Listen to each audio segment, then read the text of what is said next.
जय गुरुदेव, जय गायत्री माता, जय प्रेरणा पंड्या जी।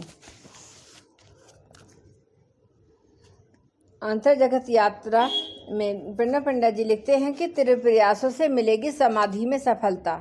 समाधि की अवस्था को पाने के लिए पूर्व वर्णित तत्वों एवं सत्यों का जीवन में तीव्रतर होते जाना जरूरी है। सारा सुफल इस तीव्रता का ही है। महर्षि कहते हैं, जिनके साधन की गति तीव्र है उनके समाधि शीघ्र सिद्ध होती है। समाधि की सफलता उनके निकटतम होती है जिनके प्रयास तीव्र, प्रगाढ़ और सच्चे होते हैं।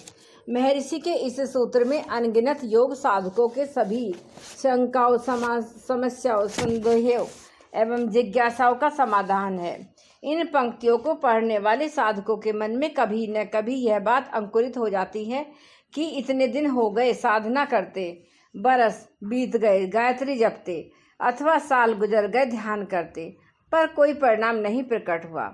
वह बात नहीं पैदा हुई जो सारे अस्तित्व को झकझोर कर कहे कि देखो यह है साधना का चमत्कार। और जब ऐसा नहीं होता है तो कई परमात्मा पर ही शक करने लगते हैं। मजे की बात यह है कि उन्हें अपने पर शक नहीं होता। मेरे साधना में कहीं कोई भूल तो नहीं, नाव ठीक नहीं चलती तो मेरी पतवारें गलत तो नहीं है, दूसरा किनारा या नहीं, इस पर संदेह होने लगता है। मगर ध्यान रहे, जिस नदी का एक किनारा है दूसरा दिखाई पड़े या न पड़े होगा ही, बल्कि है ही। कोई नदी एक किनारे की नहीं होती। उस दूसरे किनारे का नाम समाधि है। इस किनारे का नाम संसार है। संसार और समाधि के किनारों के बीच जीवन की यह अनंत सलीला, यह गंगा बह रही है।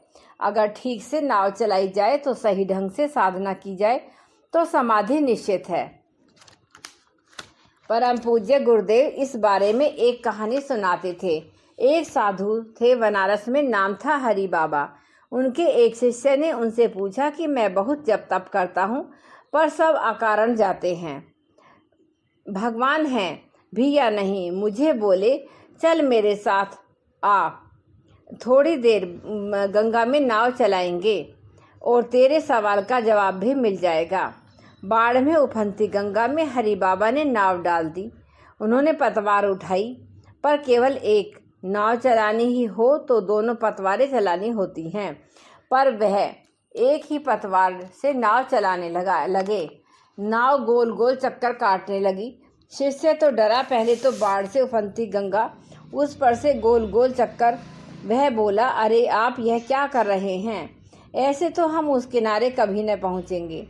हरि बाबा बोले, तुझे उस किनारे पर शक आता है या नहीं? शिष्य बोला, यह भी कोई बात हुई? जब यह किनारा है तो दूसरा भी होगा। आप एक पतवार से नाव चलाएंगे तो नाव यूं ही गोल चक्कर काटती रहेगी, यह एक दुष्चक्र बनकर रह जाएगी। हरि बाबा ने दूसरी पतवार उठा ली। अब तो नाव तीर की तरह बढ़ चली। वह बोले, अब मैं तुझसे भी यही कह रहा हूँ कि तू जो परमात्मा की तरफ जाने की चेष्टा कर रहा है वह बड़ी आधी अधूरी है। एक ही पतवार से नाव चलाने की कोशिश हो रही है। आधा मन तेरा इस किनारे पर उलझता है, आधा मन उस किनारे पर जाना चाहता है। तू आधा आधा है, तू बस यूं ही कुनकुनासा है। जबकि साधना में साधक की जिंदगी खोलती हुई होनी चाहिए। गुरुदेव कहते हैं, साधना भी और वासना भी बस आधा आधा हो गया। यह आधापन छोड़ना ही पड़ेगा। साधना करनी है तो पूरी साधना करो, तीव्र, प्रगाढ़ और सच्ची। साधक की साधना धुएं से धुंधलाती आग नहीं, धधकती हुई ज्वालाएं होनी चाहिए। साधना किसी तरह न करके उसे तीव्रतम और प्रचंडतम होना चाहिए। कुछ इस तरह जैसा कि शायर ने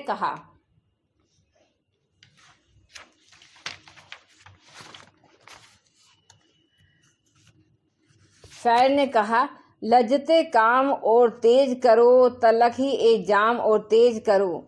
जेरे दीवार आँच कम कम है, शोला ए बाम और तेज करो।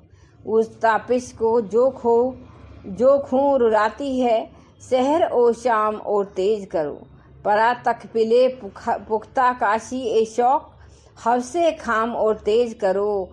हम पे हो जाए खत्म नाकामी, सही ए नाकाम और तेज करो। जवदा खुद ही है साजिशे खमो पेच, साजिशे गाम और तेज करो। सुस्त गामी हमें पसंद नहीं, रक्से अय्याम और तेज करो। गर्दिशे वक्त ले न डूबे कहीं, गर्दिशे जाम और तेज करो। बड़ी ही प्रेरणाप्रद है ये पंक्तियाँ।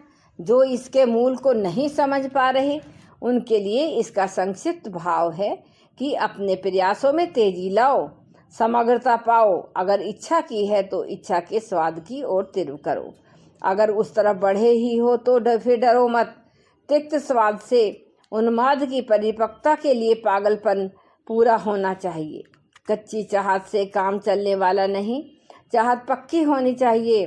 भला ऐसे धीरे धीरे क्या चलना, एक पाँव इधर तो एक पाँव उधर। समय के नृत्य को और तेज करो। अब समय ज़्यादा नहीं, चूको मत, जल्दी करो और तेजी करो। साधना अपनी पूरी तवरा पर ही होनी चाहिए। 100 डिग्री पर पानी उबलता है तो भाप बन जाता है। साधना भी जब 100% होती है तो अहंकार विलीन हो जाता है। संपूर्णता में पहुंचना ही होगा, इसके सिवा कोई अन्य मार्ग नहीं।